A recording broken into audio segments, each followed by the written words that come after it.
보기 전에 우리 앞에 몇 분들 좀 인사하겠습니다. 반갑습니다 하고 은혜 많이 받으십시오 하고 인사하겠습니다.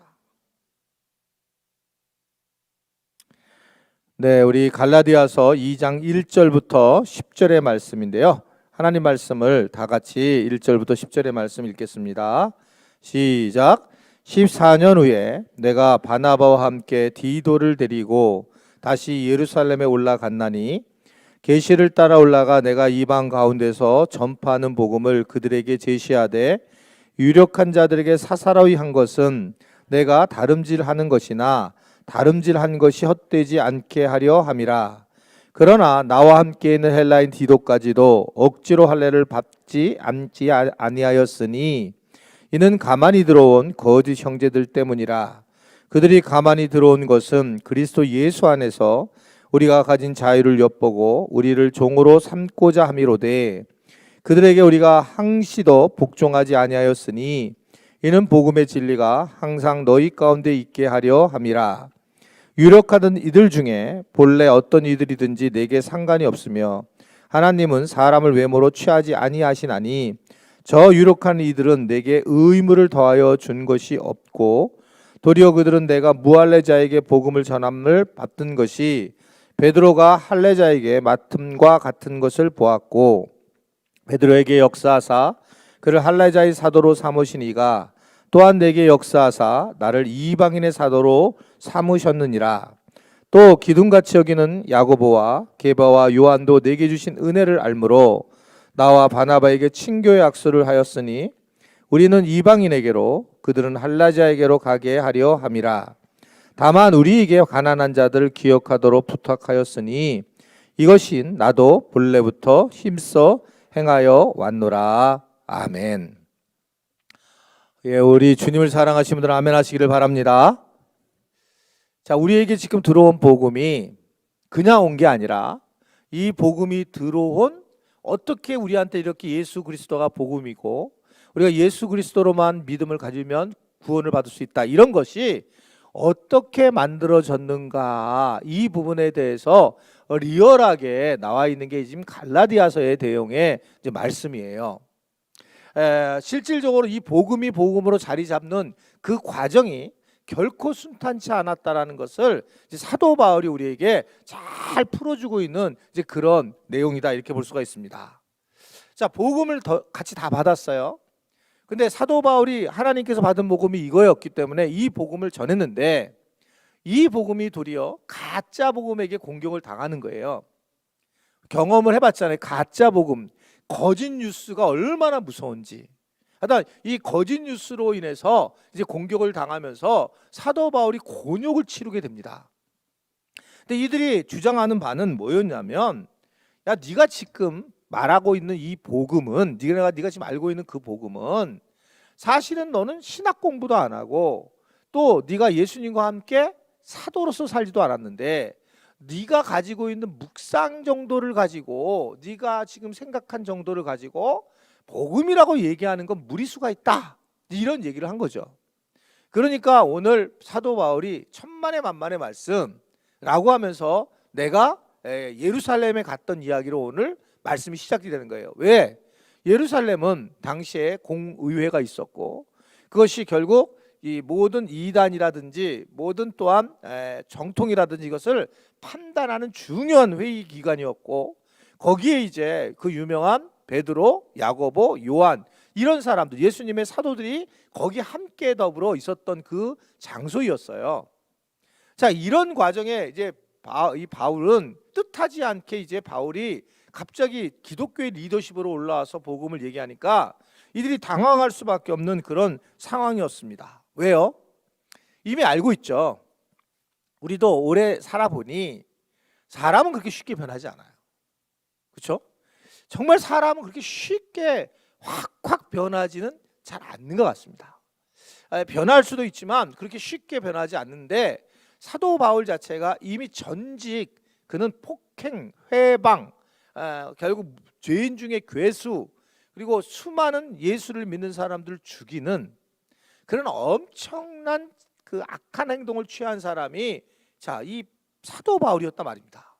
근데 그가 횟가닥 뒤집어져 가지고 갑자기 복음을 전한다고 하니까 이게 도대체 이해가 되지 않는, 못 믿겠다라고 하는, 이게 논리로서 맞아 들어가니까 이게 점점 거짓 뉴스들이 퍼져나가고, 결국 이것은 얘가 지금 한 복음은 정통성이 전혀 결여된 거다. 그리고 기껏 아마도 가가지고 이거 자기 것도 아니고 아마 만약 기껏하면 갔다면 그는 그곳에서 제자 훈련을 받은 거다.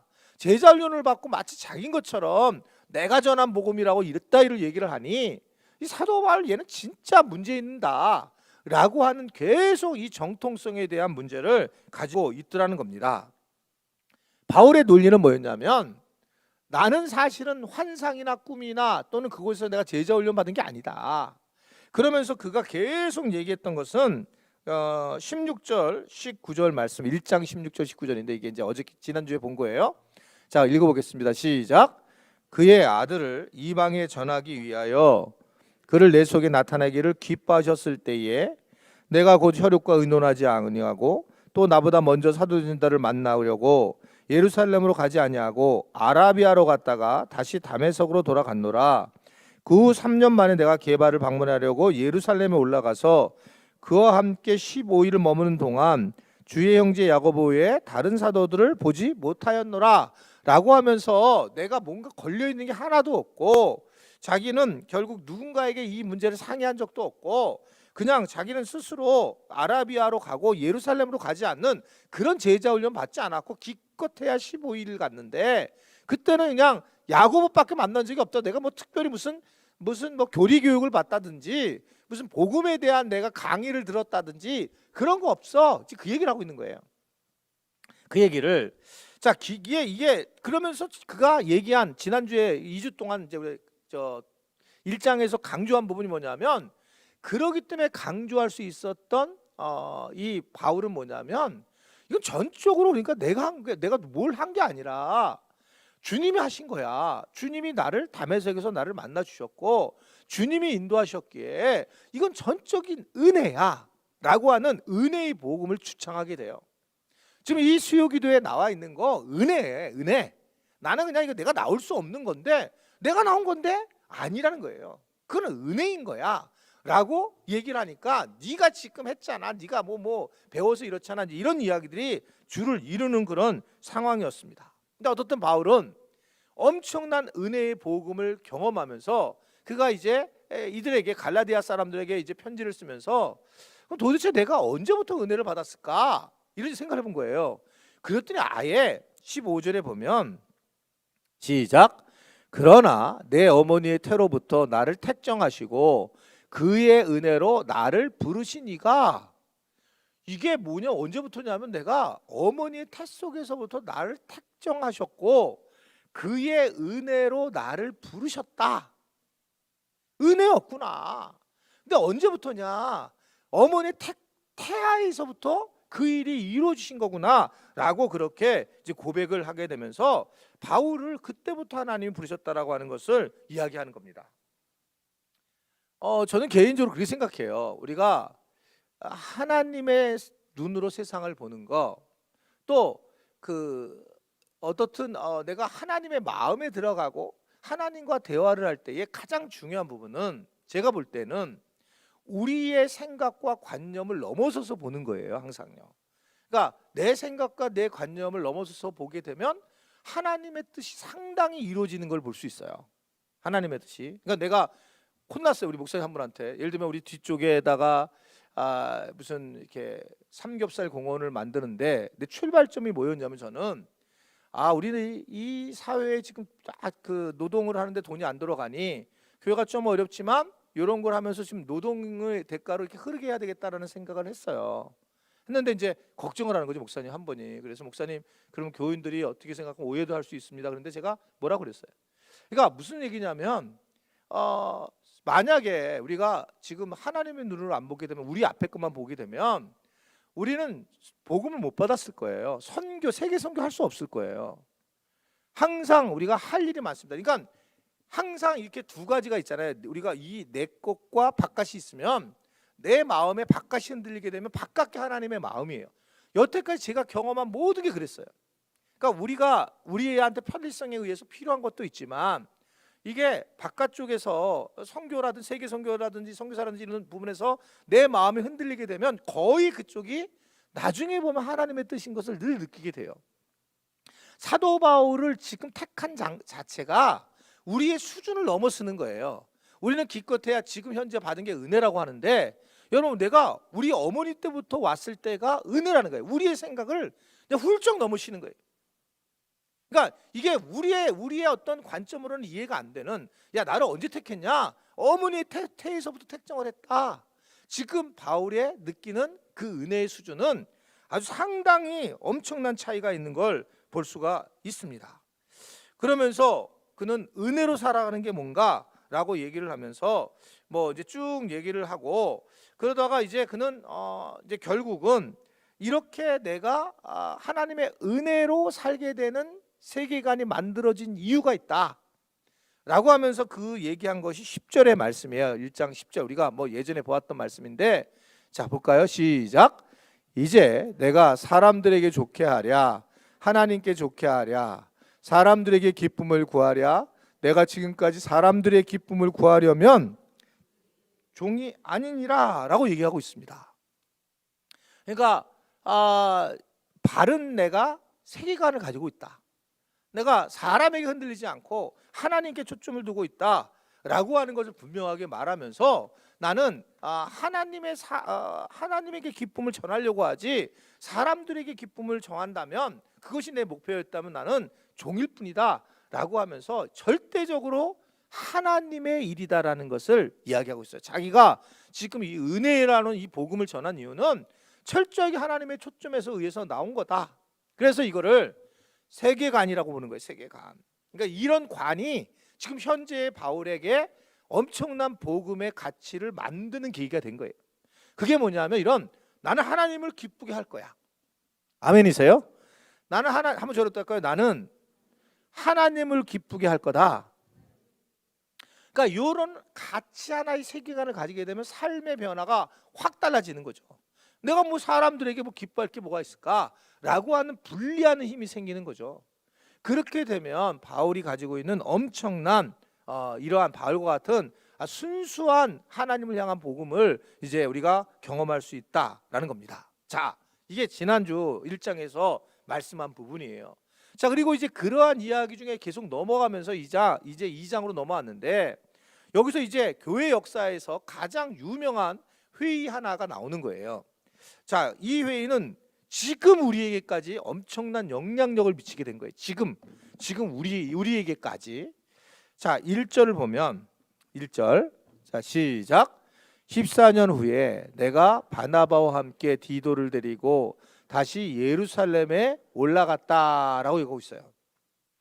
자, 이상하게 지금 이야기의 출발이 14년 후입니다. 그럼 사도 바울이 우리가 알다시피 14년을 기다릴 사람이 성격이 아니에요. 결코 그런 사람이 아닙니다. 그러니까 14년 동안 그는 기다리고 있었다라고 하는 것을 이야기하고 있습니다. 이건 14년 동안 도대체 뭘 했을까? 뭐 그 뒤에 조금 우리에게 1장에서 좀 얘기를 했지만, 14년 동안 그는 아라비아 사막에 가기도 하고 예루살렘에 잠깐 들리기도 하면서 그는 많은 훈련을 받게 돼요. 스스로가. 그러니까 내가 이 지금 있는 기간이 갑자기 복음을 만나가 뒤집어져 가지고 나온 게 아니라 14년 동안 나름 자기가 교육을 받고 스스로 하나님 앞에 훈련을 받고 그런 과정을 겪었다라고 하는 것으로 말씀을 하고 있는 걸 볼 수가 있습니다. 그러니까 주변에서 너는 가벼운 친구다. 가볍게 네가 이렇게 가벼운 복음을 만들 수 있냐? 이런 얘기를 하니까 자기가 14년 후에라고 하는 것으로 갈라디아 사람들에게 편지를 쓰고 있으면서, 그러면서 이것은 하나님이 하셨다라는 것을 이야기를 하고 있어요. 자, 그리고 난 다음에 2절 시작. 계시를 따라 올라가 내가 이방 가운데 전파하는 복음을 그들에게 제시하되, 유력한 자들에게 사사라고 한 것은 내가 다름질한 것이나 다름질한 것이 어때라고 그래요? 헛되지 않게 한 것. 그러니까 이제 유력한 자들이라고 하는 그 갈라디아 교회에서 복음에 대해서 굉장히 공격하고 그런 아주 힘 있는 사람들인 건데, 그들에게 대해서 제일 걱정되는 것은 바울이 지금 내가 한 사역에 열매가 맺히지 아니할까 봐에 대한 염려와 걱정을 하고 있는 거예요. 그래서 내가 다름질하고 여태까지 애쓴 것이 헛되게 될까 봐 이게 참 걱정이다라고 그렇게 이야기를 하고 있는 겁니다. 그러면서 바울은 내가 예루살렘에는 무슨 정통성 때문에 그걸 찾으려 간 게 아니고, 내가 14년 후에 이 복음에 대한 것을 내가 만나고 난 다음에 그 사도들이 복음에 대한 지금 순수성을 혹시 잃어버렸을까 봐 간 것이지, 내가 내 복음에 대해서 내 정통성을 내가 그들한테 얻으려고 가지 않았다라는 거예요. 이거는 곧 뒤에 나오는데 3장 넘어서 가게 되면 사도 바울은 베드로를 공격해요. 베드로를. 그러면서 그걸 내가 넘어서서 복음에 대한 더 순수성을 한 거지, 내가 그들한테 뭐 인정받으려고 한 것은 아니다 라고 하면서 복음의 아주 중요한 부분을 얘기하면서 니네들이 자꾸 악한 마음을 가지고 나를 가짜 복음을 전한다고 얘기하는데 그게 실제적으로 문제라고 하는 것을 이야기를 하고 있습니다. 무슨 얘기냐면 이렇게 정리를 하시면 돼요. 바울은 이 복음이 모든 사람들에게, 모든 민족에게, 이 모든 민족에 초월하여 만인의 것이라고 봤어요. 그렇죠? 근데 지금 이 거짓 복음으로 주장하는 사람들 특징이 뭐예요? 지금 계속 얘기했지만 그들이 한 반대파는, 자, 유대인들이 다 그리스도인들은 아니지만 그리스도인들이 유대인이 되어야 한다는 생각을 갖고 있었어요. 이 말 이해되세요? 이해가 안 되는군. 자, 이게 레위기서부터 시작된 얘기예요. 이게 앞부분에. 그러니까 이게 우리가 정말 얼마나 무서운 생각을 갖는지, 하나님이 수많은 민족 중에 유대인들을 거룩한 제사장 나로 택한단 말입니다. 자, 이건 모델링이잖아요. 모델을 택해서 이들을 하나님의 자녀로 세워보는 거예요. 이들이 뭘 잘해서가 아니고 하나님 일방적으로 그들을 택해서 하나님께서 그들을 하나님의 자녀로 택해버리고 그들에게 일방적인 은혜를 베풀면서 그들 이스라엘을 갖다가 하나님께서 살리시는 그런 모습들을 우리에게 성경을 통해서 보여주죠. 근데 이들이 복음을 만났단 말입니다. 그러니까 이들이 복음을 만났으면 이제 결국은 어떻게 되냐면 그냥 모든 사람들이 똑같이 그냥 복음을 만나고 끝마쳐야 되는데, 네가 이 복음을 만났으면 또 우리와 같은 유대인이 돼야 된다. 애초부터 구약에서 우리를 선택했던 유대인으로 돼야 되기 때문에 너희는 복음을 만나고도 필요한 게 뭐가 필요하다는 거예요? 율법이에요. 율법도 지켜야 된다는 거예요. 이게 왜 무서운 거냐면 지금 우리에게도 그대로 영향력이 오잖아요. 오늘 내가 목사님 한 분을 만났는데 교회가 우리 교회도 잘 아는 분들이 있어요. 그 교회를. 근데 한 100명 있는데 80명 모이는데 이분이 뭘 못 벗어나냐면, 목사님 자기 여기는 이 내리는 게 있어요. 이게 색깔별로 이렇게 내리는 거 있잖아요. 저희 교회도 있고. 그거를 이게 내리는 걸 못 벗어나는 거예요. 그 벗어도 안 해도 된다. 근데 못 벗어나요. 그것이 자기의 어떤 삶과 같이 생각을 하셔요. 그러니까 이게 복음처럼, 이게 복음이 아닌데 이게 복음처럼 생각하는 거예요. 왜냐면 교인들 중에 몇 명이 왜 그걸 부족같이 그렇게 해놨냐고 그렇게 얘기를 하다는 것은, 그러니까 목사님이 바르게 생각하면 된다. 신학적으로 생각을 바르게 한다면. 근데 그것에 대한 정리가 안 돼 있는 거예요. 그런데 그걸 그냥 하는데 계속 눈치를 보고 막 그러니까 힘들죠, 목회하기가. 근데 그런 잡스러운 것이 뭐가 되냐면 율법적인 것이 복음이 되는. 좀 더 얘기할까요? 주일 성수를 하는 사람이 마치 복음을 만난 사람처럼 보이는 믿음 생활을, 당연히 믿음 생활을 잘하는 사람은 주일 성수를 해요. 근데 이게 발전하면 주일 성수를 잘한 사람이 믿음이 좋은 걸로, 그럼 나중에 주일 성수를 안 하는 거예요. 그러니까 이게 동전의 양면과 같긴데, 그런데 우리는 어디까지 하냐면 그냥 믿음으로 예수를 구원을 받음, 이거면 끝나는데, 그렇다면 너는 그거로 끝마치면 안 되고 그 다음에 해야 될 일들이 율법을 지켜야 된다. 이게 이제 거짓 복음을 전하는 자들의 이야기였는데 먹혀 들어간 거예요. 특별히 갈라디아 사람들에게는 먹혀 들어갔으니까 굉장히 이제 어려움이 있었단 말입니다. 결국 이게 왜 이게 심각한 문제가 되냐면, 이게 지금 우리는 여기서 복음에 대한 걸 이해가 됐기 때문에 받아들이지만, 당시에 만약에 이 부분이 부딪혀가지고 해결이 안 됐으면 지금 현재 우리한테 이 복음은 아마 기독교는 양쪽으로 갈라져서 왔을 거예요. 이게요. 그만큼 힘이 있었어요. 그러니까 이 바울이 왜 이렇게 강력했냐면 이거 막 흥분하고 처음부터 1장부터 화를 내고 막 이랬더니 하면 이게 이제 오염딱 돼버리면 결국은 지금의 우리나라 어떤 복음의 형태, 기독교적 형태예요. 그러니까 이해가 안 되는 모습들이 드러나는 거죠. 그러니까 어떻든 가장 인간성이 있어야 될 교인들이, 목회자들이 인간성을 잃어버리는, 제 말씀이 무슨 뜻인지 알 거예요. 그러니까 그것이 그래서 굉장히 믿음이 강한, 어떤 종교성이 강한 것이 마치 그 사람이 믿음이 좋은 것처럼 느껴지는. 그래서 계속 내가 뭐 농담 짓는 사람 많이 얘기하잖아요. 목이 쉰 사람이 기도를 많이 하는 사람처럼 느끼는, 그래가지고 목을 쉬게 하려고 하는, 그리고 어떤 그런 모습들이 형태가 다 드러났단 말이에요. 이 땅에서도. 근데 이게 당시에도 유대인들에게 아주 강력하게 이 갈라디아에 문제가 되었다라고 하는 것을 볼 수가 있습니다. 그러니까 바울이 어떻게 대처를 하는가? 3절 4절 읽겠어요. 시작. 그러나 나와 함께 있는 헬라인 디도까지도 억지로 할례를 받지 아니하였으니 이는 가만히 들어온 거짓, 계속 보여주셔야 되는데요.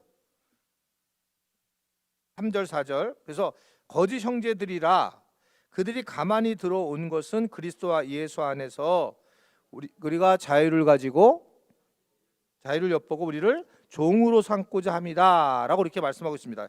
그러니까 내가 이제 헬라인 디도는 좀 이따 말씀을 드리는데, 자, 이유는 뭐냐면 우리가 예수 안에서 자유를 엿보는 거가 복음이라는 것은, 예수님을 믿는 것은 자유를 엿보는 거야. 자유를 이렇게 경험한다는 거예요. 예수를 믿으면 점점적으로 자유를 느끼는 거, 이게 자유함이란 말입니다. 그러니까 신앙생활은 자유함이에요. 아멘이세요? 신앙생활을 한다는 것은 점점 자유로워져야 된다는 거예요. 점점. 그러니까 신앙생활이 내가 두려워진다라고 자꾸 두렵게 된다는 얘기는 잘못된 신앙생활인 거죠. 그러니까 우리가 복음이라고 하는 걸 만났을 때에는 사실은 엄청나게 자유로워져야 된다는 것을 바울은 이게 강조를 하는 거예요. 자유를 하는데 자꾸 세상에 있는 어둠들은 뭐라고 했냐면 우리를 자꾸 종으로 만들어버리는, 자꾸 종으로, 죄의 종으로 만들어버리는 상황까지 가게 된다, 거짓 메시지를 하고 있다라고 하는 것을 이야기를 하는 겁니다. 이 자유라는 거가 저는 제가 볼 때 우리 교회가 제일 잘 가지고 있는 가치인데 조심스러운 부분이 있다 그랬잖아요. 이 자유로움이 엔 크리스토스라거든요. 그러니까 주님 안에서 자유로움을 누려야 된다는 거예요. 주님 안에서 자유로움을 누린다라고 하는 건데, 그래서 내가 주님 안에서의 어떤 자유로움을 마음껏 누릴 수 있는 것이 이제 중요한 문제가 된단 말입니다. 그러니까 기독교 정신이에요. 좀 이따 말씀드리지만 기독교 정신이 거기서 문화가 나오고 예술이 나오는 거예요. 왜 기독교인들이 많냐면 이 바울 복음 때문에 그렇다니까요. 만약에 율법으로 갔으면 결코 지금 무슬림 같이 있잖아요. 무슬림 아무것도 못할 거예요. 다 가려버리고. 근데 복음의 가치를 이 바울이 이 갈라디아에서 엄청나게 정리를 확실하게 해주는 거예요, 우리한테. 그래가지고 니네가 자유로운 거야. 자유로우니까 자유로움을 마음껏 표현해. 이게 그래서 너 어떻게 살래? 자유롭게 살래요. 그 자유가 원래 하나님이 주신 거라는 말이죠. 그러니까 이 자유의 가치를 조금 더 깊게 만난 서구 사람들이 굉장히 자유로운 거예요. 물론 거기에 문제가 있죠. 방종으로 넘어가는. 그러나 바울에게서 나온 자유로움, 이 복음의 자유로움이 결코 이 어떤 기독교의 전체적인 핵심에 대한 그런 내용이라는 것을 우리에게 전해주고 있단 말입니다. 어떻든 간에 왜 그럼 어떻게 자유로울까? 바울은 이미 로마서에서 얘기를 해요. 기가 막히게 우리에게 자유로운 방법은. 바울은 뭐라고 얘기합니까? 야, 너 살고 싶어? 살아도 좋지. 죽고 싶어? 죽어도 좋지. 살아서는 여기서 하나님 나라 살고 죽어서도 하나님 나라 가고, 사나 죽으나 넌 주의 것이잖아. 그냥 상관없어. 세상에 이런 자유로움이 어디 있어요? 살아도 자유고 죽어도 자유야. 사나 죽으나 주의 것이야. 야, 너는 뭐 그럼 나 어떻게 해요? 그냥 괜찮아. 어떻게 해도 상관이 없어. 너는 그냥 막 깔깔거리다 그냥 또 죽을 때 깔깔거리고 죽어. 세상에 이런 자유를 주는 데가 어디 있어요? 이게요. 그러니까 바울이 복음으로 나타난 자유, 복음을 경험한 사람들이 얻을 수 있는 자유를 우리에게 주셨다. 아멘이세요? 그래서 자유는 반드시 우리가 얻어야 될 거예요. 우리가 이 복음을 만난 사람들이 얻는 것은 우리의 두려움과 근심과 염려를 내놓고 자유로움을 얻는 거죠. 우리가 최대한 코로나로 인해서 열심히 살아가야죠. 그리고 우리가 방어도 최대한 하고, 그러나 또한 이게 나중에 모든 게 끝나면 우리 방법이 없는 거야. 이게 인샬라라고 하는 거예요. 다 하나님의 뜻이다. 그렇게 살아가라는 겁니다. 어머 목사님 재수없게도 그런 소리 하시냐. 그게 아니고 어떻게 안 되는 걸 어떻게 해. 안 되는 걸요. 그건 주님의 뜻. 최선을 다해 손 닦고 최선을 다해서 우리가 준비를 하지만, 그러니까 크리스찬들이 사는 방식이 달라요. 세상 사람들이 보면 쟤네들은 이상하다. 그래서 크리스찬이라고 하는 게 단어가 나온 거예요. 크라이스트, 그리스도에 속한 사람들 같다. 쟤네들은 크리스찬이라는 것이 기독교인들이 만드는 게 아니라니까요. 안 믿는 사람들이 쟤네들 수요일 날 이렇게 골방으로 이렇게 몇 대 들어가고 저 사람들 뭐 하지? 뭐 나올 때 환하게 웃고 나오는 거잖아요. 환하게. 하여튼 마스크 쓰고 나니까 설교를 못 하겠어요. 얼굴이 안 보여가지고 진짜 진짜 힘들어요. 뭐라고 지금 쳐다보는지 째려보는지. 제가 옛날 교회를 얘기를 많이 하잖아요. 이제는 이제 별로 얘기할 마음이 이제 없어졌어요. 지금 이제 이 현재 교회가 저도 이제 많이 적응이 돼서 좋았는데, 옛날에 진짜 그랬어요. 옛날에 여기 몇 분 아셔요. 제 옛날 교회는 이렇게 밖에 딱 나오면 인사를 해. 이렇게 인사하면 밖으로 그냥 바퀴예요. 그런데 그 건너편에 이렇게 크로스로 한 20m에 그 장로님네서 슈퍼를 했어요. 그 장로님이 이제 슈퍼를 했는데, 여기 순복음교회 장로님이셨는데, 이분들이 우리 교인들이 이렇게 나올 때마다 밖에 나가서 이렇게 키 큰 그 아주머니 계셔요. 이렇게 권사님 이렇게 쳐다봐요. 그래서 왜 쳐다보는 거지? 나중에 이제 알게 된 거예요. 근데 이분이 너무 신기하다는 거예요. 그 교회 교인들은 나올 때 막 그냥 환하게 웃고 나온다는 거예요. 그래서 그게 너무 신기해가지고, 그리고 막 그때는 경찰이 자주 왔어요. 여기 다 여기 증인이 있어요. 경찰이 왜냐면 집에 가라도 안 가. 그래서 이 앞에서 막 떠드는 거야. 막 사람들이 모여서 떠드는 거야. 막 좋아가지고 깔깔깔거리고 안 가요. 그래서 경찰이 쉬고 옆에서 시끄럽다고. 경찰차가 몇 번 왔었어요. 경찰차가. 제가 그래서 그때 안 게 이 자유함이 얼마나 중요한가. 이게 예수를 믿고 그 자유함을 누려서 마음껏 누리는 것이 얼마나 중요한 거를 개인적으로 경험한 적이 있는데, 이 바울이 바로 복음을 만난 사람들이 가져야 될 중요한 문제라고 하는 것을 얘기를 하고 있는 걸 볼 수 있어요. 제가 각지 확 요새 늙었어요. 제 몸에 제가 느끼는 게. 근데 참 예전에는 죽음에 대해서 되게 죽음 무서울 거다 막 어떻게. 근데 놀란 거는 하나님이 제 세포를 죽이면서 배를 내어보내면서 준비를 하고 있다는 사실을 느끼는 거예요. 그래서 이게 죽음이 갈 때 조금만 더 가면 별로 이게 막 아주 마중 나가야 되겠구나. 제 생각에 마중 나갈 수도 있겠구나. 그러니까 참 하나님 참 놀랍게 우리를 만드셨구나, 이런 생각을 드리는 거예요. 그래서 이게 참 우리에게 마지막까지 자유를 주신다. 아멘이세요? 너무 자기가 지금 50이 넘었는데 30처럼 살는 사람 그렇게 살지 마세요. 그냥 그대로 그 나이에 맞게 그냥 즐기고 살아가는 거예요. 그렇게 그냥 살고, 주님이 가라면 가고 오라면 오고, 그게 자유예요. 그게 바울이 말한 자유. 근데 그리스도 안에서 그런 자유를 누리는 게 중요하다. 근데 오늘 바울이 디도를 이제 데리고 들어갑니다. 이게 중요해요. 디도는 상징 언어인데, 디도는 지금 헬라인입니다. 헬라인인데 오늘 뭐라면 할례를 받지 않았다는 거예요. 어디를 데리고 가는데? 예루살렘으로 데리고 가는데, 그러니까 다른 사도들 앞에 디도를 세웠어요. 문제가 없다는 거예요.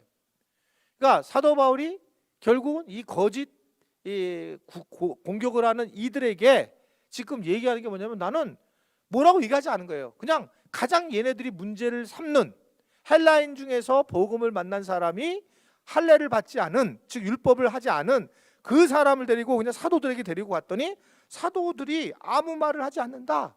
왜 그랬느냐? 6절을 보면 내용 중에 이렇게 나오는 거예요. 하나님은 사람을 외모로 취하지 아니한다. 그래서 외모라고 하는 것은 이 외형적인 것, 행위를 얘기를 하고 내면은 존재를 얘기를 해요. 그러니까 하나님은 그런 것들을, 바깥에 있는 것들을 그게 중요한 게 아니다라고 하는 것을 말씀을 하면서 의무를 더 요구하지 않더라. 예루살렘 사도들이 더 의무를 아무런 얘기도 하지 않더라. 즉 예수님을 믿기만 하면 구원받음, 이걸 그들이 디도를 통해서 동의를 했다라는 얘기를 하는 거예요. 그러니까 이 디도를 구체적으로 데리고 왔던 이유를 하는 설명은 디도를 통해서 자기가 말한, 지금 바울이 말한 복음을 인정하게 됐다라고 그렇게 얘기하면서 완벽하게 이 컨펌을 받는, 도리어 그런 것이 디도를 통해서 이루어지고 있었습니다. 이게 우리가 아주 간단한 문제가 아니라고 제가 얘기했잖아요. 이게 간단한 문제 절대 아니에요. 왜냐하면 기본에 흐른 복음의 흐름이 있는데 이게 들어오는 거가 이게 쉽은 얘기 아니었어요.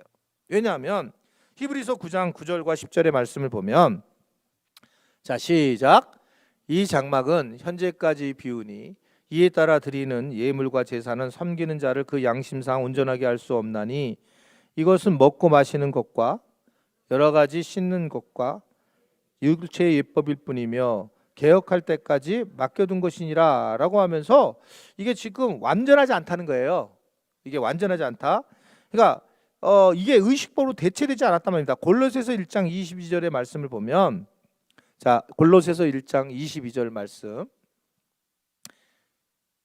이제는 그의 육체의 죽음으로 말미암아 화목하게 하사 너희를 거룩하고 흠없게 책망할 것이 없는 자로 그 앞에 세우고자 하셨다라고 하는 말씀이 있어요. 즉 디도를 받아들인 것은 행위나 의식이 아닌 예수 그리스도로 말미암는 것이라고 하는 것을 선언을 하고 있는 것을 볼 수가 있습니다.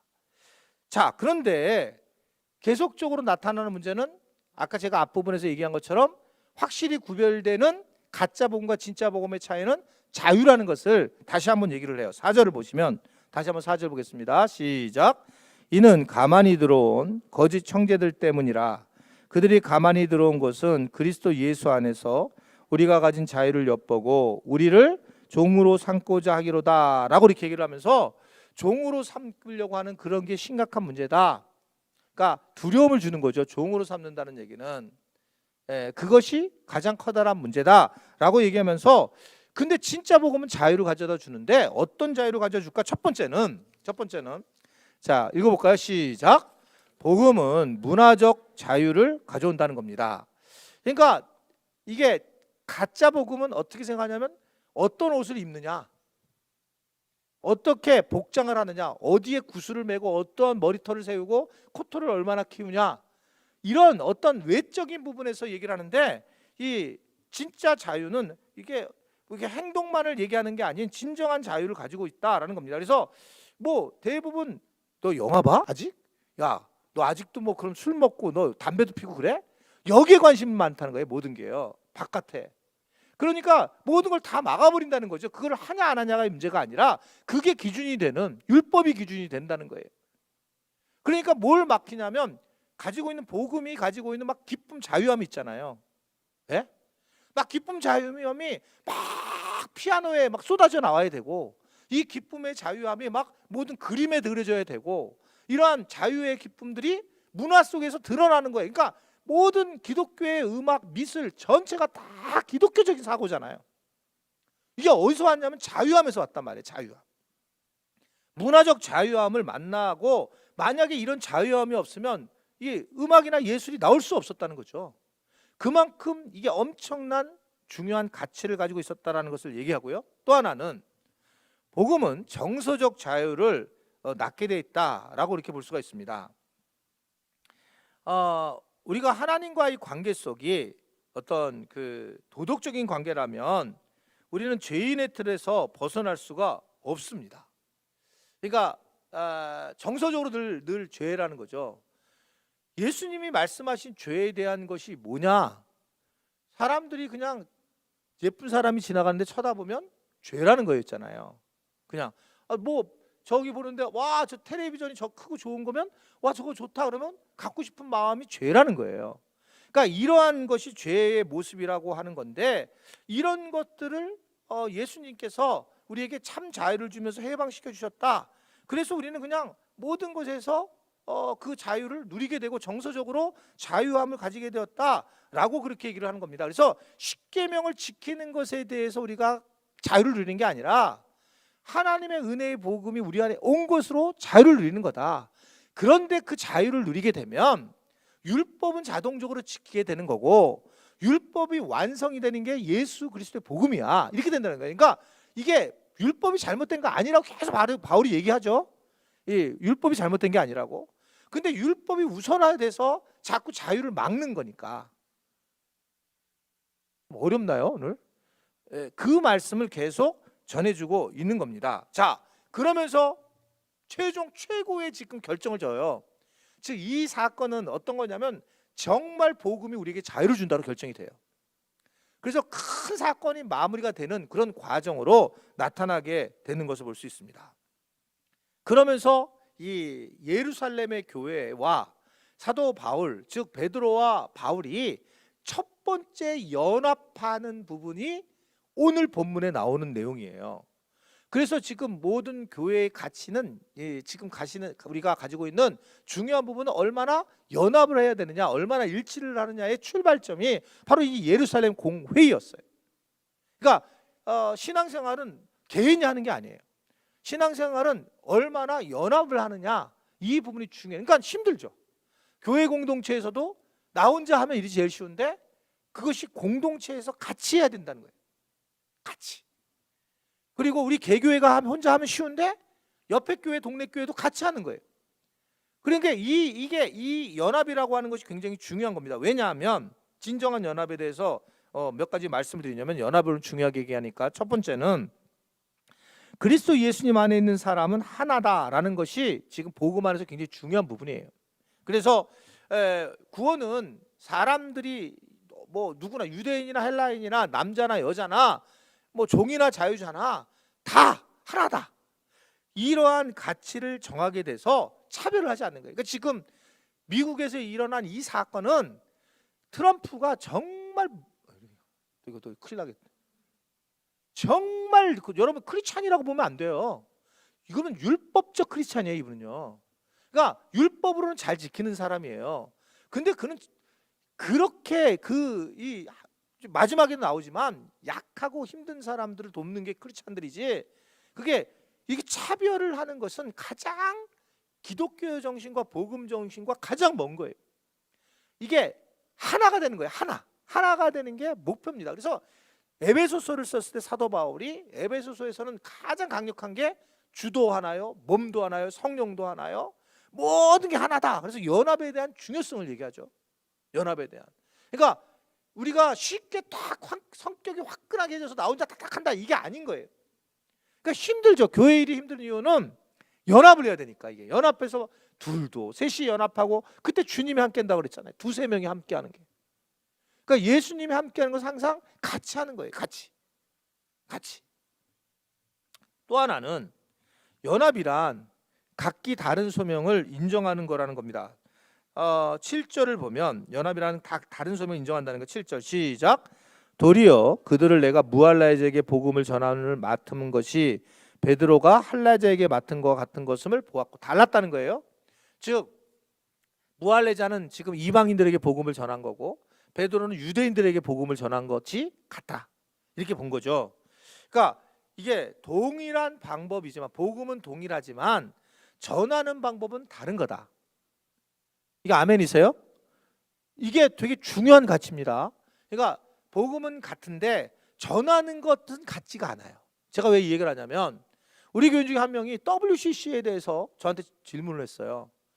그리고 제가 WCC 관심 별로 없었어요. 내가 WCC도 방문을 해봤지만 별로 관심이 없다가, 이 친구가, 제가 아버지가 WCC에 대해서 보내주면서 그 영상을, 가짜 영상을 계속 보고 순에다가 이렇게 돌리고 그랬던 것 같아요. 본인은 그렇게 믿은 거죠. 아버님이 그렇게 보냈으니까.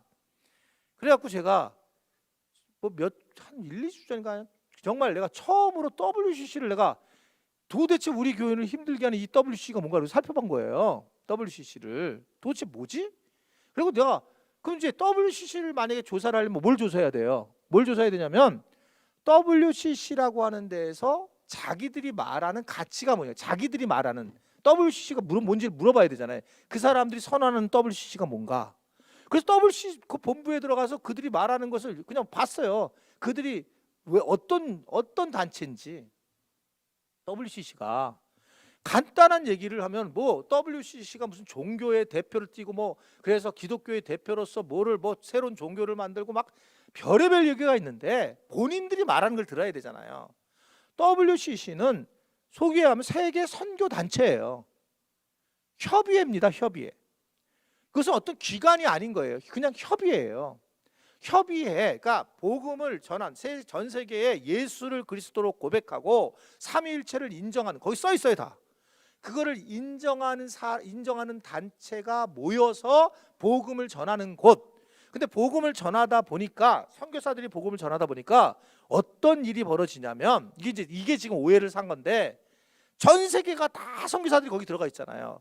그래서 세계 선교사들이 막 들어가서 이렇게 봤더니 저기 그 어떤 멀리 그 아마존 같은 데 가보니까 복음을 들어왔는데 하나님을 모르는데, 이들이 거기서 막 예를 드는 겁니다. 돌을 쌓고 나무를 정해서 막 절을 하다가 어느 날 이 자체가 하나님을 만난, 하나님 복음을 전했는데 요 상황이 하나님을 만나는 상황으로 쑥 넘어온 거예요. 같은 종교심이. 이 보고를 한 거예요. 이거 어떻게 된 거지? 근데 그들이 그냥 삽시간에 복음을 만나는 거예요. 자기들은 복음을 전한 적이 없는데 이들이 종교심을 통해서 복음을 가는 방식들의 방법들을 가지고 있더라는 거죠. 근데 이게 WCC가 방향을 정해서 간 게 아니라 그들이 그 이야기를 가지고 선교사들이 곳곳에서 이런 상황, 하나님이 놀라운 일하시는 걸 보고, 특별히 무슬림이나 이런 데서 일하는 걸 보는데 상상치 못하게 일을 한다는 거죠. 근데 그때 복음을 뚝 전했을 때 그 종교심이 싹 무너지면서 갑자기 예수 그리스도를 확 믿는 거예요. 야, 희한하다. 그거를 조금 이 문제를 가지고 의제로 올리자. 그래서 종교다원주의라고 하는 단어가 올라온 거예요. 이게. 그러니까 이게 내가 볼 때는 이게 만약에 우리 같이 우리 교단에 있는 교단 같은 교단 신학이라면 문제가 돼요. 근데 이거는 현장에서 올라온 얘기들이기 때문에 다양한 방식이 있는 거예요. 그리고 거기는 협의체라는 겁니다. 회의체라는 거예요. 근데 이걸 사람들이 이게 만들어 가지고 공격을 하려고 이게 영상을 아주 그쪽으로만 쫙, 누군가가 지금 뒤에서 배경, 내가 뒷부분은 알지만 어떻든 그렇게 해석을 만드는 걸 보면서 제가 그걸 보고 나서 내가 진짜 처음으로 저도 영상을 봤어요. 좀요. 기가 막히고 코가 막히더라고 이게. 여러분 혹시 그 영상을 본 거나 돌리는 분들은 정말 그거 조심하셔야 돼요. 그러니까 WCC가 말하는 게 뭔지, 그 사람들이 말하는 게 뭔지 중요해요. 그러니까 팩트가 거기서 나오는 거지. 그들은 그냥 회의체예요, 회의체. 그 회의체니까 얼마든지. 근데 이게 그들이 말하는 것은 복음은 예수 그리스도다. 근데 전하는 방법은 다양성이 있다. 지금 바울이 얘기한 거예요, 이게요. 사도 바울이. 그러면 이게 만약에 그 당시에 지금 같은 얘기하면 이거 바로 영상 돌려야 됐을 거예요. 바울이 아마 영상 돌려가지고 이거 뭐 이 문제 심각해질 거예요. 왜냐하면 다른 복음 전하는 거 같잖아요. 이방인들에게 다르게 복음을 전하는 거거든요. 지금요. 자기들의 방식이 아니에요. 그러니까 이게 지금 그때부터 다 연결된 부분으로 나타나고, 그러니까 복음이라고 하는 것은 복음이 있으면 그 복음을 교회를 통해서 그냥 이렇게 복음을 교회에서만 복음에 대한 선언이 되는 데도 있고, 어느 우리 교단 같은 경우는 사회와 이 교회 안에서 같이 움직이는 생활 선교사이기도 하지만 또 우리 교회 안에서도 예배자로. 근데 또 이렇게 기장측이라고 하는 아주 굉장히 진보 측은 여기 영생고가 기장측인데, 그런 데는 생활로만 하는 경우도 있어요. 생활에 관심을 갖고. 그런데 그러면 기장측이 이단이냐? 그렇지 않잖아요. 그러니까 그거를 갖다가 다 인정하는 거예요. 그냥 다 인정하는 거예요. 그러니까 그런 부분에서 바울이 이미 그 시대부터 이런 부분으로 쭉 이야기가 나오더라라고 하는 거. 또 이제 보면 야, WCC가 뭐야? 한번 나도 영상 볼까? 이러지 마세요. 이게 진짜 그게 팩트가 없어서 그래. 팩트가. 보니까 내가 처음 보니까 깜짝 놀라서 팩트가 없더라고 거기에. 잘 보세요. WCC로 옹호하는 영상은 없어요. 왜냐면 그건 의미가 없으니까. 다 공격하는 거예요, 이게요. 다 그걸 막 만들어가서 판간을 해가지고 성경을 막 빼가지고 와가지고. 그래서 이게 참 진짜 악하다, 악해. 저는 그런 생각했어요. 뭐 개인적으로 저는 WCC하고 아무 상관도 없는 사람이에요. 위원도 아니고. 근데도 야, 이게 참 너무 악한 행동을 취하는구나. 그걸 제가 사도 바울하고 비슷해요. 사도 바울하고 지금 상황이. 연합이라는 것은 해야 될 일입니다. 연합은 그래서 거기서 연합을 해서 이들이 어려운데 장학금도 뒀고 연합을 해가지고 많은 곳에 교회를 짓고 실제로 많은 일을 해요. WCC가 굉장히 많은 일을. 근데 어떻든 간에 이러한 부분, 아까 얘기했잖아, 문제가 좀 있다고요. 그러니까 아까 그런 이상한 애매한 부분 때문에 충분히 문제를 만들 수도 있는데, 그런데 어떻든 제가 볼 때는 뭐 저는 얼마든지 WCC가 나올 수 있어요. 왜냐하면 그건 회의체니까. 우린 그쪽이랑 회의 안 하고 이쪽에다 회의하겠다. 근데 이게 종교단체, 무슨 대표적 종교단체라고 그러면서 이게 뭐 무슨 교단 위에 교단으로 뭐 교황같이 바라보고 있는 걸 보면서 내가 혀를 차겠다는 거예요. 혀를 찬다고. 그게. 보지 마세요. 또 이거 막 궁금하네 뭔지.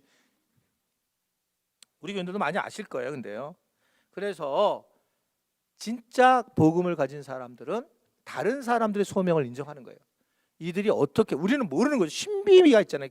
신앙생활 여러분 개인도 신비가 있잖아요. 어떤 분은 여러분 병고침으로 받잖아요. 그렇죠? 병고침이 복음이에요? 아니에요. 근데 병고침으로 하고 나서 예수님이 딱 만나잖아요. 이건 뭐야 이거는? 복음이 딱 돌아가지고 병고쳐가지고 딱 해야 되는데, 그렇죠. 먼저 병고침을 당하는 경우도 있잖아요. 그러니까 이게 우리 모른다는 거죠. 이거를요. 잘 이거를. 근데 연합한다는 것은 매우 중요하다. 마지막으로 연합은 이걸 읽어볼게요. 시작. 예, 연합이란 근데 오늘 내가 너무 소리 질렀다 갑자기 열받아가지고. 연합이란 가난한 자를 기억해야 하는 것이다라고 얘기합니다. 자, 10절을 보면 10절 시작. 다만 우리에게 가난한 자들을 기억하도록 부탁하였으니 이것은 나도 본래부터 힘써 행하여 왔노라라는 겁니다. 자, 진보나 보수나 해야 될 일이 있는데 가난한 자들을 기억하라고 하는 거예요. 그러니까 바울이 나한테 부탁하라 하더라. 거기에 있는 분들이, 예루살렘의 교회에 있는 분들이 가난한 자들을 좀 돕는 일을 좀 해달라, 이 얘기예요.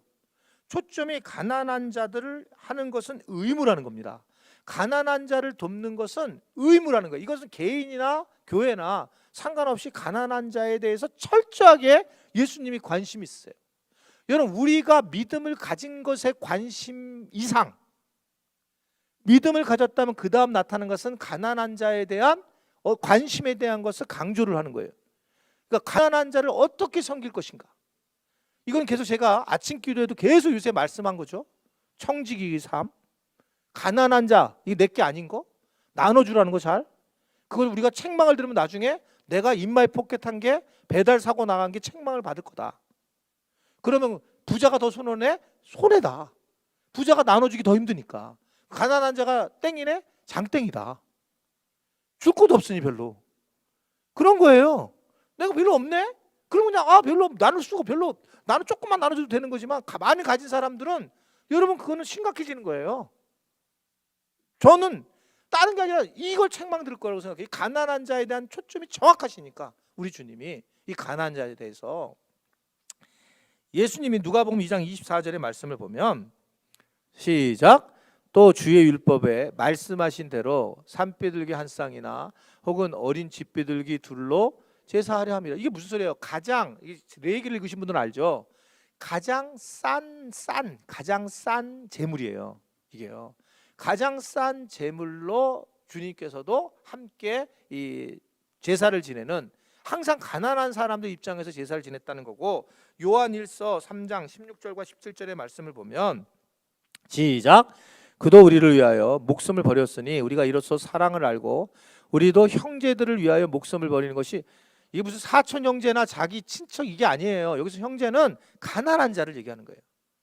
가난한 형제를 위하여 목숨을 버리는 것이 마땅하다라고 하는 것을 이야기를 하고 있습니다. 그러니까 가난한 자를 돕는 것이 마지막에 나타난 열매라고 하는 걸 얘기를 하고, 그리고 그 가난한 자를 어떻게 도와야 되느냐? 디모데전서 6장 17절부터 19절의 말씀, 바울은 동일하게 얘기를 하는데, 자 시작.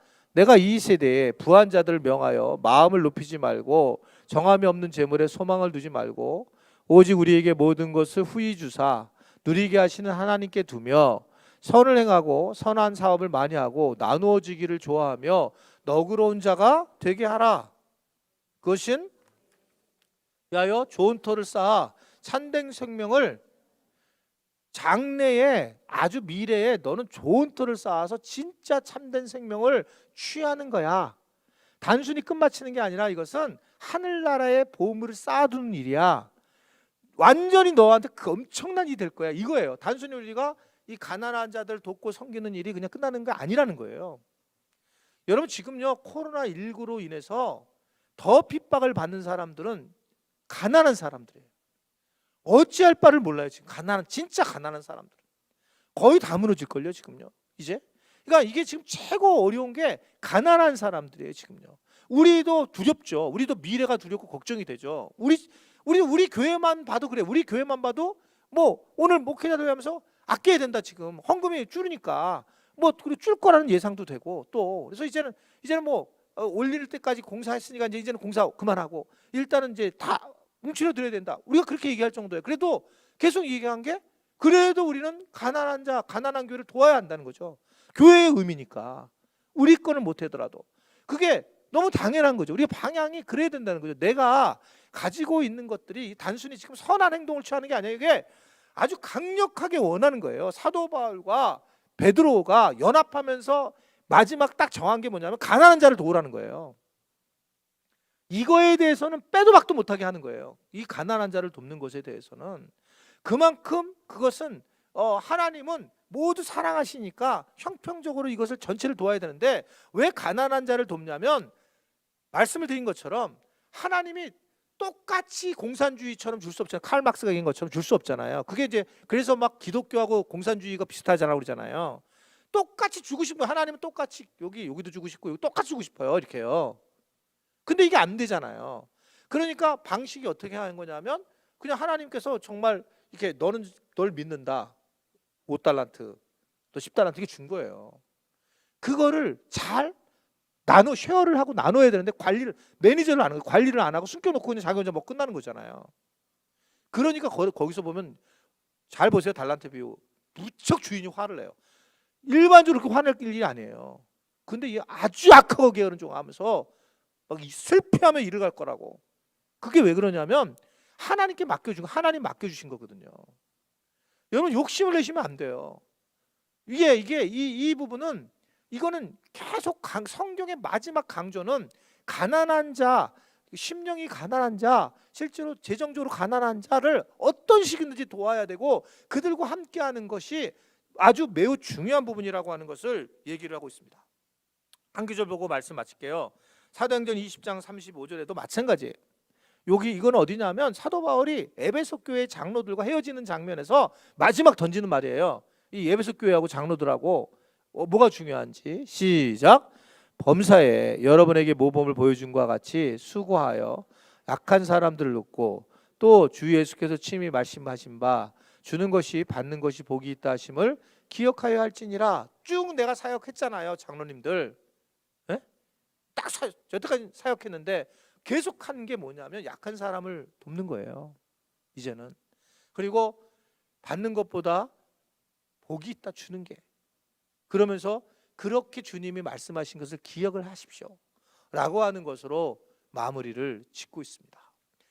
복음이 우리에게 자유를 주잖아요.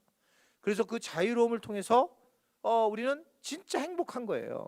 그러면 적어도 이 땅에 살아가는 100년 이내짜리인데 우리가 그 안에서 어떻게 하나님을 대신해서 우리가 어렵고 힘든 사람들 돕느냐, 이게 복음의 힘이요 복음의 능력이고, 그런 사람들 대할 때에 함부로 대하는 게 아니라 진짜 하나의 영혼으로, 한 사람의 영혼으로 대하는 것, 이걸 우리 주님이 굉장히 원하시는 거다.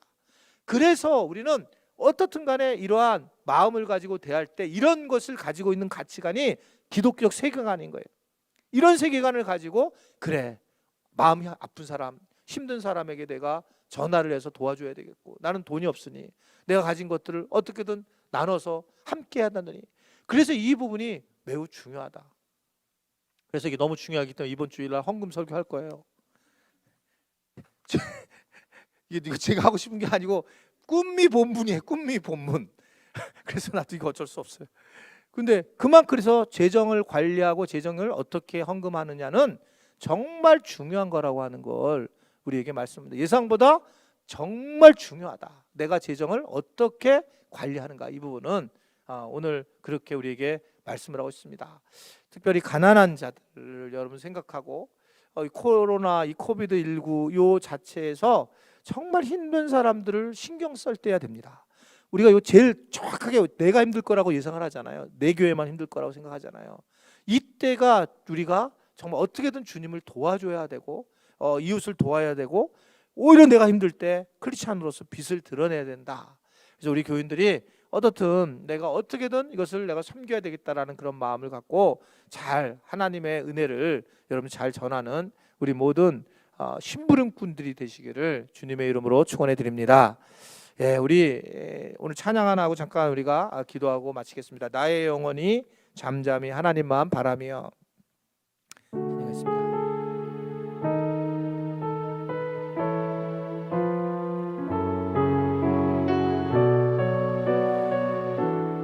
나의 영혼이 잠잠히, 나의 영혼이 잠잠히 하나님만 바라며, 나의 구원이 그에게서 나는도다. 나의 영혼이 간절히, 잠잠히 하나님만 바라라. 나의 소망이 저에게서 나는도다.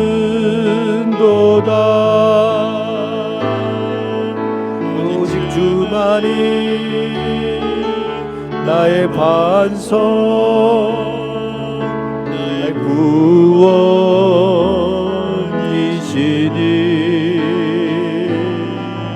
오직 주만이 나의 산성, 내가 요동치 아니하리. 나의 영혼이 간절히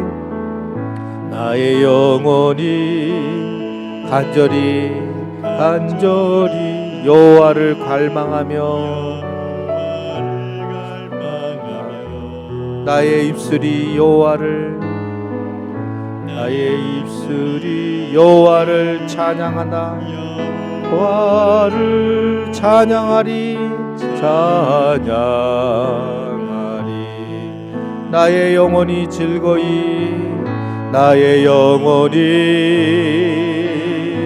즐거이 여호와를 따르리니, 나의 평생에 여호와를 송축하리. 오직 주만이 나의 반석, 나의 구원이시니,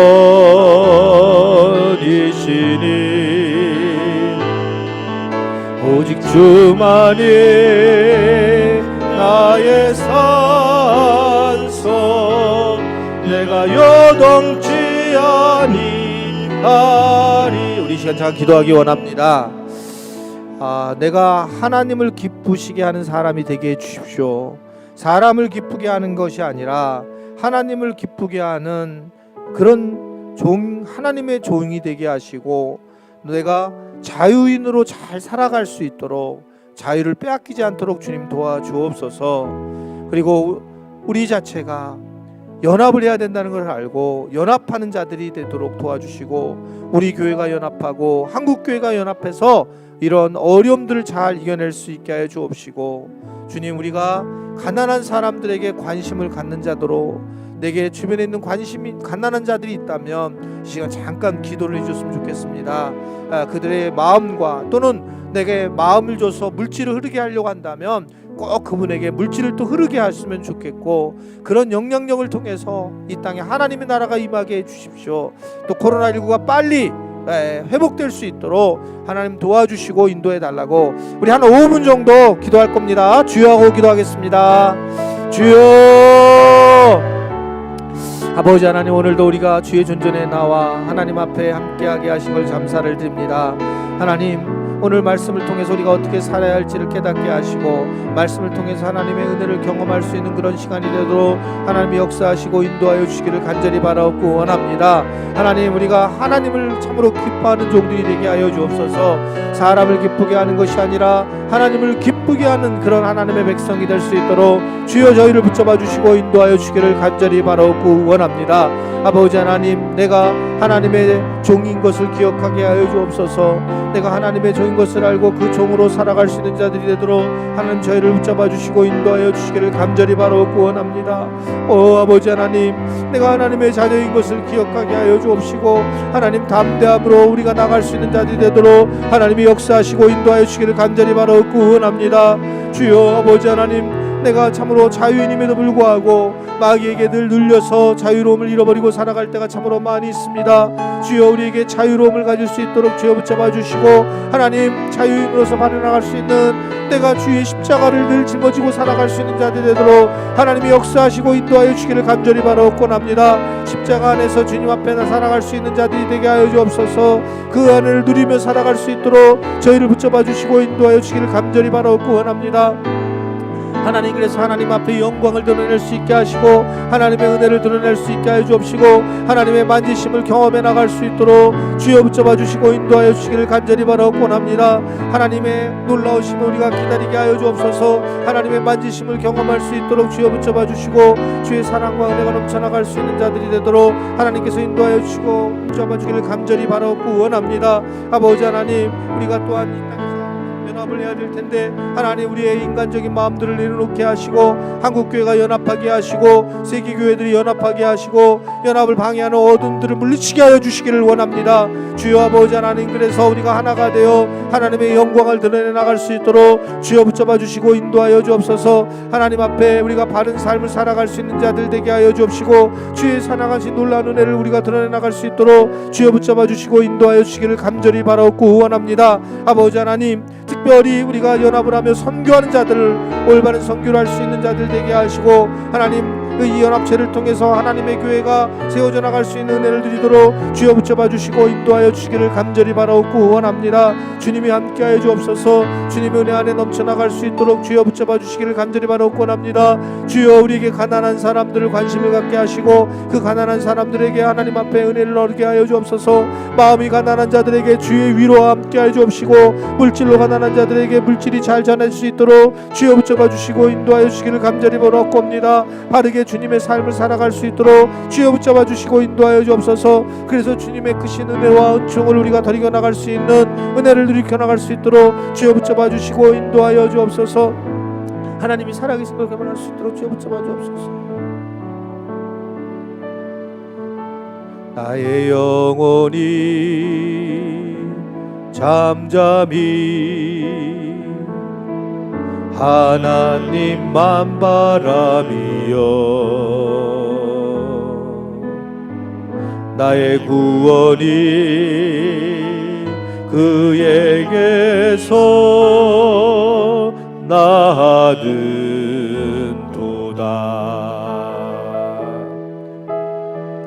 나의 영혼아 잠잠히 하나님만 바라라. 나의 소망이 저에게서 나는도다. 오직 주만이 나의 반석 나의 구원이시니